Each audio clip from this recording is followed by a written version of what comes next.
అనగనగా ఒక అందమైన, పచ్చనైన, దట్టమైన అడవి.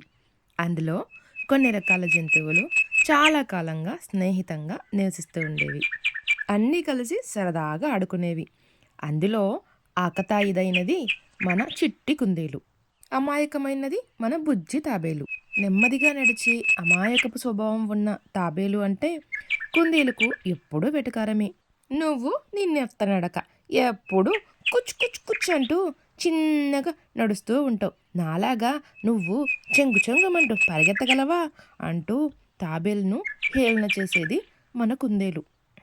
చూడు చిట్టి కుందేలు, నీలాగా నేను చెంగు చెంగుమని ఎగరలేకపోయినా నీకు నేను ఏమాత్రం తక్కువ కాను. కావాలంటే నీతో పాటు నేను పరుగు పందెంలో నిలబడతాను. చూద్దాం ఎవరు గెలుస్తామో అని బుజ్జి తాబేలు సవాల్ విసిరింది. ఆ మరుసటి రోజు జంతువులన్నీ కలిసి చిట్టి కుందేలుకు బుజ్జి తాబేలుకు పరుగుల పందెం నిర్వహించారు. మన చిట్టి కుందేలు ఆగకుండా పరుగులు తీస్తూ ఉంది. బుజ్జి తాబేలు ఎప్పట్లాగానే నెమ్మదిగా నడుస్తూ వెళ్తుంది. కొంచెం దూరం వెళ్ళాక చిట్టి కుందేలు ఒక దగ్గర ఆగి, హోహో, ఈ తాబేలు ఇప్పట్లో వచ్చేటట్లేదు. మనం అలా సరదాగా ఒక కొనుకు తీద్దాం అనే చిన్న ఆలోచన తట్టి ఒక చెట్టు పక్కన గాఢంగా నిద్రపోవడం మొదలుపెట్టింది. అలా కుందేలు మంచి నిద్రలో ఉండగా మన బుజ్జి తాబేలు తనను దాటుకుంటూ నెమ్మదిగా తన గమ్యస్థానానికి చేరుకుంది.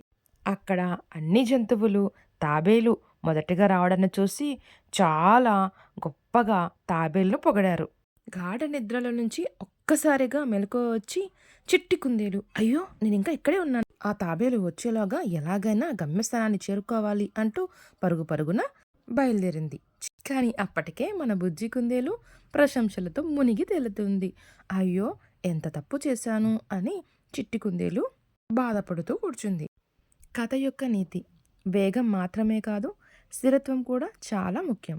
తన తప్పును తెలుసుకున్న చిట్టి కుందేలు బుజ్జి కుందేలుతో స్నేహం మొదలుపెట్టింది. కథ నచ్చితే లైక్ చేయండి, షేర్ చేయండి. ఇలాంటి మరిన్ని కథల కోసం మన ఛానల్ని సబ్స్క్రైబ్ చేసుకోండి.